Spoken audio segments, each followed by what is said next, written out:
Hey all you comic book hosers, how you doing? Chris here, and of course to show you guys some awesome comic books. Most of them today are going to be recent comics with a couple back issues and one really awesome surprise package that I received at the end here. So let's get through them. Let's not make this too long. Hope everybody's having a good winter season so far. Christmas is going to be upon us soon.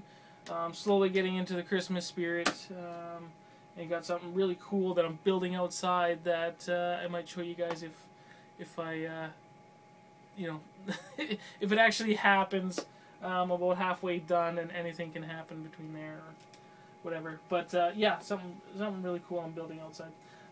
Anyways, okay, so let's get started here. Some new stuff. The Amazing Spider-Man issue number 8. Most of it's with the Miss Marvel and Spider-Man. The secondary story is the Spider-Verse stuff. Which was the better part of it, and I think that's why they make it, the most of the picture here. Yeah, the Edge of Spider-Verse or Spider-Verse thing happening story is pretty good. Really didn't care for the Miss Marvel thing last issue, and into this one I was like, blah, whatever. So yeah, but that's turning out pretty good so far. And issue number 9, it really kind of kicks off into the regular Spider-Man stories. So I just got myself the Scotty Young variant. I think that's really cool. Yeah, let's see. There's half my face. But yeah, really good. I think the art, of course, is really good. Yeah, the story I'm particularly liking this story. And I'm not getting any of the tie-ins or anything like that. And they even mention in the back of, I think it's issue number 8, that you really don't need to understand and follow the story. You don't even really need to buy the tie-ins. I'm not going to. I think it's going to be, at this point, it'll be too much of a waste of time. A lot of tie-ins for a lot of things are a waste of time. You can usually just buy the regular, story or whatever and get it. But yeah, it's turning out pretty cool. It's turning out pretty nice. Okay, going to some image here. Everybody always loves this one. I mean, it's chapter 24 of Saga. Beautiful, beautiful colors. Great story, of course, by Brian, and incredible illustrations by Fiona Staples. And it always delivers what it usually does. Really powerful storytelling and some shocking images. And it's no different in this issue. Really, really. And some flashbacking with the stock. I always love the flashbacks with the stock. I really love that character. I wish, Brian didn't kill her off so quick, because that was such a cool character. But it's nice to keep seeing some flashbacks of the stock. Oh yeah, one that I'm really starting to get excited for. It's coming up upon 2 issues, and that'll be the return of Al Simmons. But also, what's exciting about this one particularly is it's got a fair amount of the comic with the Haunt character here, which is created by Robert Kirkman and Tom McFarlane. And he's been making some cameo appearances in here in the last few issues, and then full on now he's here, and he has a connection to Al Simmons. So it's really kind of cool how this is going to play out, and going to see this crossover. Really, really, really cool. So in 2 issues, the big one, probably going to be some variants. Probably try to get a few of those. Oh yeah, now moving on into some Wolverine issues here, Wolverine related. For the guy being dead, he's got so many titles now, and I'm a Wolverine sucker, so I gotta get the Wolverine stuff. So here's a tie-in. Not going to be buying the regular series or anything, just the tie-ins. Before his death, the last romantic relationship he was in was with Storm, so they tie it in here. And I think there's going to be a next issue as well. I think 5 is going to be a tie-in to the death as well. Really kind of cool cover. And the stuff that I've been reading with Storm and Wolverine and the X-Men in here, she seems like a pretty badass character, so it was a fairly good read. Yeah, and I think Melita Garner shows up in this one and the Wolverine book as well, Wolverine and the X-Men. I really like Melita Garner as a romantic partner for Wolverine. All the stuff I read with her was just fantastic. This one, not so much a story that you really had to get. This is Life After Logan, and it shows a few different stories from a few different people from these characters down here. Just kind of what Wolverine meant to them and meant to the world, I guess, from their perspective.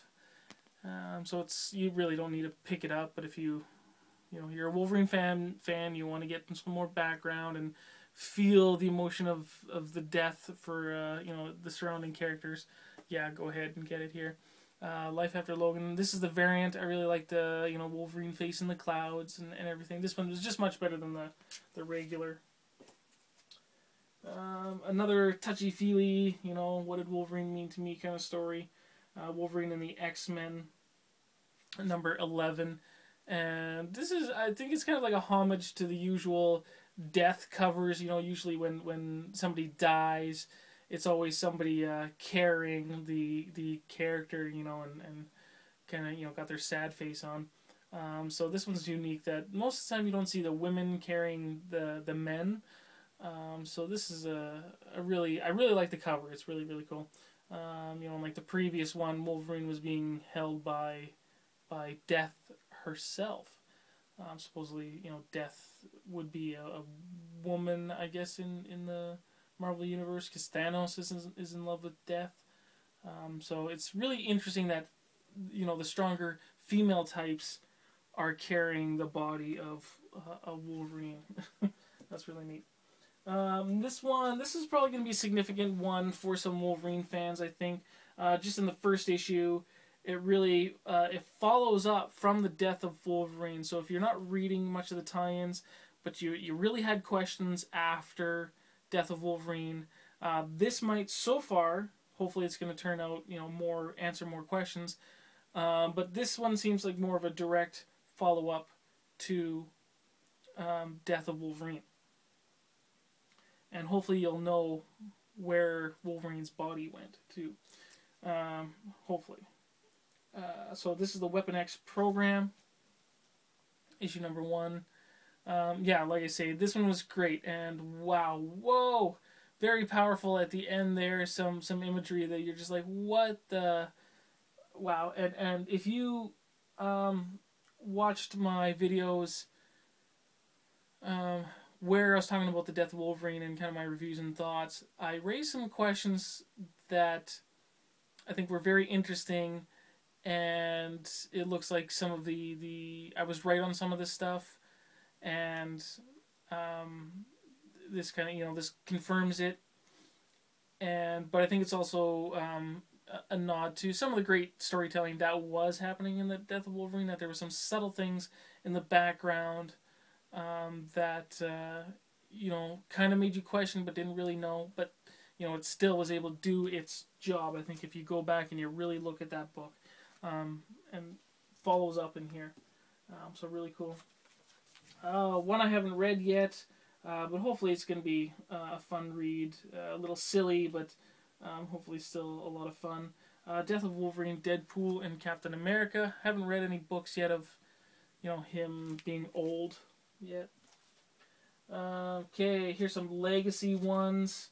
I've already have issue 1, so here's Canadian variant of issue number 2, and it's going to be focusing stories on X-23. And issue number 3 of that is going to follow a story with Sabretooth, Canadian variant. And issue number 4 of that with Lady Deathstrike. Okay, onto some back issues here quickly. Can never go wrong with picking up a couple of Commandees. And this one looks like it's got a Gulliver's Travel kind of theme to it. It's really nice. Love them. Commandees are always great. Definitely want to finish that. I'm getting closer. And every time I go to the comic shop, I try to at least get one Commandee. Or if I order online from my comic shop, I try to at least get one Commandee. And I'll get it done. So here's 46. So I'm up there 46, and there's only, what, 58? No, 59, I believe. Yeah, 59. Yeah. Okay, so not too many left. Yeah, 46. Okay, now here's an issue that I think it's going to be quite hot. This series and the previous series to this is probably going to be very hot and probably going up in price, so I'll try to pick them up as I can. I opted for this first issue and not for the other first issue because that was quite expensive, and I'm sure I can find it for a lot cheaper. But I got the one that was titled for the upcoming third Avengers movie, Infinity War.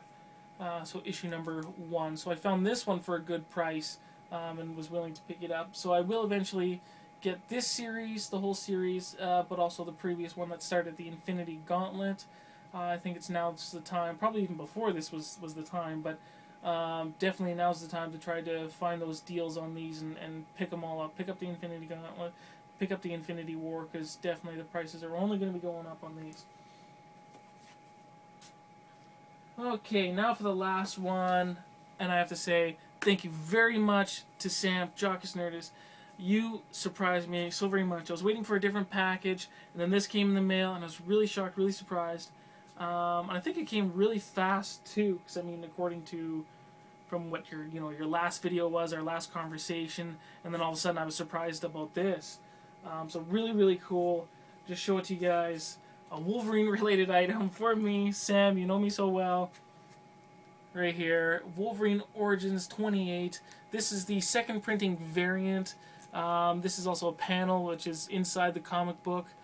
This is in much better shape than my regular copy too. This is like a crispy near mint book, like just beautiful, very few, like almost flawless. I mean, as flawless as a comic book really could be, I guess. I think, and just beautiful, and it's a great story, and it goes back into some the Wolverine versus Hulk.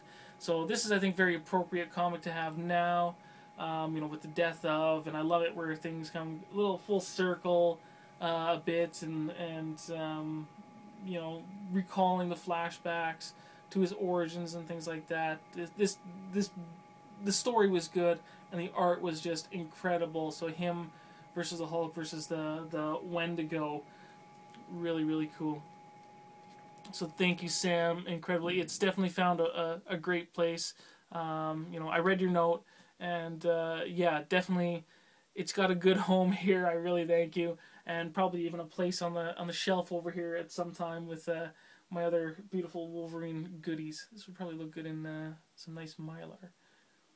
Yeah, so definitely, I mean, that's why I love this community too. We can just share, right? Just share, give things to each other, and it keeps going around full circle. I mean, I've done it so many times, and you never expect anything back, right? I mean, of course, a lot of us do, but I mean, like I say, it all comes full circle. It's always being paying forward and backwards and every which way.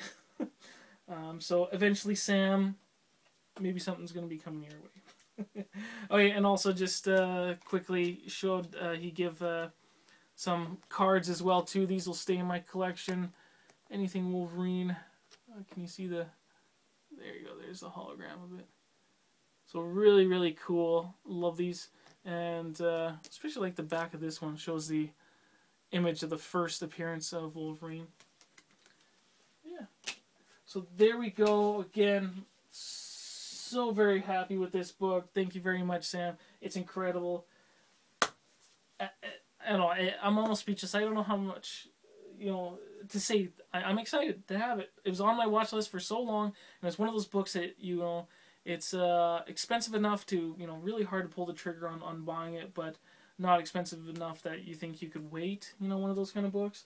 But incredible. And this one is worth more than the regular book for sure. So be on the lookout, you guys. Sometimes second printing variants are more valuable than the first prints. And some of them have, these variant covers that are just incredible, better than the first two. So, yeah, just something to, know about.